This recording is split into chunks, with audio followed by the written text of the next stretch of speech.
Hi everyone, my name's Valerie and I am the Outreach Coordinator for Future Energy Systems. Welcome back to Science Comics, Cars, Engines That Move You, written and illustrated by Dan Zettwoch. And you should have already heard Part 1, so we're going to get right into Part 2 now. Stroke 2, Compression, Putting It All Together. Summer 1903, somewhere in Wyoming. How'd we get into this mess? 1 month earlier, San Francisco. The automobile is not just a rich man's toy. I bet one could even drive all the way across the country. Without a horse? Ha! $50 says you can't. Horatio is looking for an adventure. He'll find one. Will it make it? All the way to New York? It's the first cross-country road trip in history, Horatios Drive. Dr. Horatio Nelson Jackson, adventurer. And Sewell K. Crocker, hired mechanic, bicycle racer. There are few roads outside of big cities, so the journey is undertaken on dirt paths beaten by animal hooves and wagon wheels. Lewis and Clark, who crossed the continent exactly 100 years earlier, had their dog Seaman. Jackson and Crocker have Bud. There are steep mountains, vast deserts, swift creeks, strange towns, and lots of mud to cross. America is huge, but cars are making it smaller. Will they complete the 9,000-kilometer voyage? The trio, without gas stations or even reliable maps, is often lost in the middle of nowhere. Other times, they are a traveling circus surrounded by crowds of small-town spectators. With the support of Horatio's loving wife, also named Bertha, and replacement parts from the Winton Motor Carriage Company, the team eventually makes it to New York City on July 26th. They receive a hero's welcome. The trip has cost $8,000, but Jackson never bothers to even collect his winning $50 bet. Highways and byways, road culture from the Silk Road to Route 66. The earliest prehistoric trails are formed by animals and the humans that hunt them. As towns form, pathways start to be paved with baked bricks. Roman roads are really straight, allowing efficient travel. Trade networks between cities turn into primitive highways. Incan roads use contours of the natural landscape. When cars take over, roads themselves are the landscape. Street view. Anatomy of a typical modern roadway. Most streets nowadays are paved in one of two ways. Asphalt. This form of petroleum has been around since Babylon, 600 BCE. It's mixed with rocks to become hard but flexible. Concrete. Cement, a limestone glue that binds sand and rocks, is newer. It's rigid and lasts longer, but it can be costlier to build. As good, smooth roads expand, so do opportunities for adventure, avenues for expression, chances to spend money, and new ways to grab lunch. The only folks left out of the fun are those on foot. Summer 1896, Detroit. Henry Ford's homemade quadricycle is ready to hit the streets, but there's one problem. It won't fit through the door of my shed. 20 years later, the Ford Motor Company is selling hundreds of thousands of cars. Ford doesn't invent the assembly line, but he perfects it. His Model T becomes the most popular car in the world. Spring 1917, outside Louisville. Where's Pa been all afternoon? He better make it back soon. I hear a storm coming. That ain't no storm. Here it is, kids. Don't be scared, but watch your toes. No more hoofing it to church. This is our new mode of transport. They call it the horseless carriage. Pa, can I take a closer look? Sure, hop in. Ford Model T, the car that puts the world on wheels. Hope you like it. I could get it in any color, as long as that color is black. It's got good wheels, but we should be prepared for lots of flat tires. There aren't many bells and whistles, but we can customize it with lots of neat aftermarket gizmos. Oh, I've read all about it. It's got an inline 4-cylinder engine. You got 3 pedals and 2 hand levers to drive and brake. It runs on gasoline or kerosene. And you've got to start it by turning this hand crank here in the front.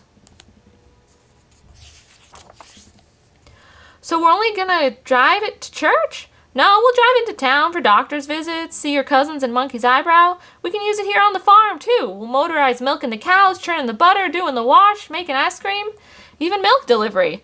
We'll make our $350 back in no time. The fella even threw in a full tank of gas.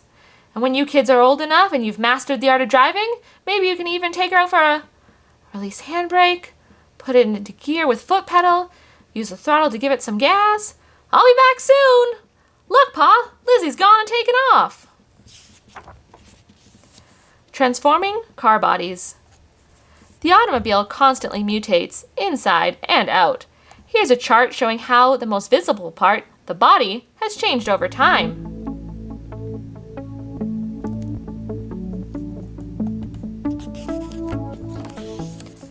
Microcars. Here are some of history's most compressed clunkers. 1931, Goliath Pioneer. 1934, Wright-Craft Scooter Car. 1955, BMW Bubble Car. 1962, Peel P50. 1981, USPS Commuter Van. 1972, Chevy Jr. Sky's the limit. The golden age of car design. In the 1940s, after World War II, the auto business is booming, but the bulky pre-war style of cars is starting to seem clunky and old-fashioned. Designers look up for inspiration. The fin, a flat appendage protruding from the larger body, has been around for millions of years, helping things move and steer. Some engineers claim that tail fins on a car serve as directional stabilizers that help improve the aerodynamics. But come on, we know fins just look cool.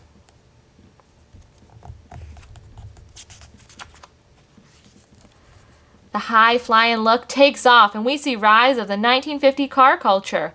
We get around differently, we're farther away from home, we eat differently. Many have newfound freedom and mobility, but are also stuck inside their car much of the time. Cities transform quickly. We even see movies differently. The space race is heating up, and humanity is reaching higher and higher into the cosmos. Competition to win drivers' imaginations is pushing fins higher and higher into the stratosphere. The apex of this fad must be the gigantic and extravagant 1959 Cadillac Eldorado, fittingly named after the mythical City of Gold.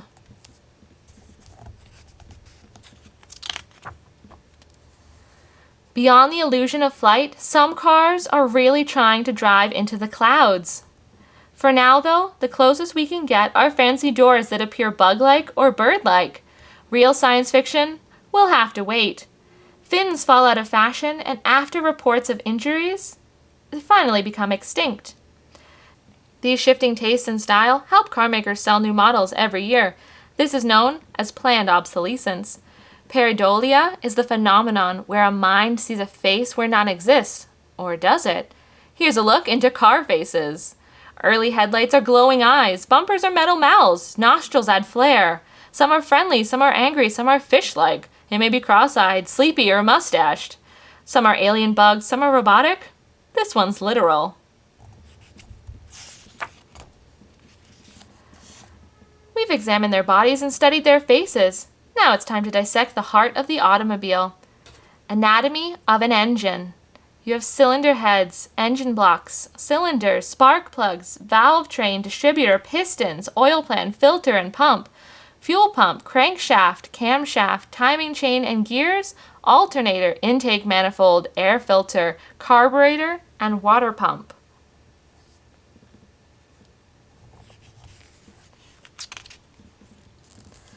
Once all the parts are fine-tuned, well-oiled, and put together, we're ready to roll.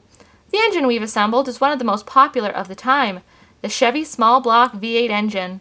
Why do they call this engine Mighty Mouse and Belly Button? Because it's small, but packs a powerful punch, and like a belly button, everyone has one. We've added a few more pieces, like the exhaust manifold, valve covers, gasket, starting motor. So it's a V8? Yep, there are 8 cylinders, and they're arranged in a V shape. We also have a fan. Cool. And that was part 2 of Science Comics, Cars, Engines That Move You. Cars have really changed since they were invented, and they've changed how humans interact with the world and changed the world around us. So make sure you check out part 3 and the activities below. Bye! Thank you so much for watching Future Energy Systems video. Make sure to subscribe so you don't miss any of our exciting content. Check out the links below to our website and learning page where you can find activities, learning extension, and more. You can also sign up on the website for notifications for future videos and interactive opportunities. There's so much to learn as we explore our energy future.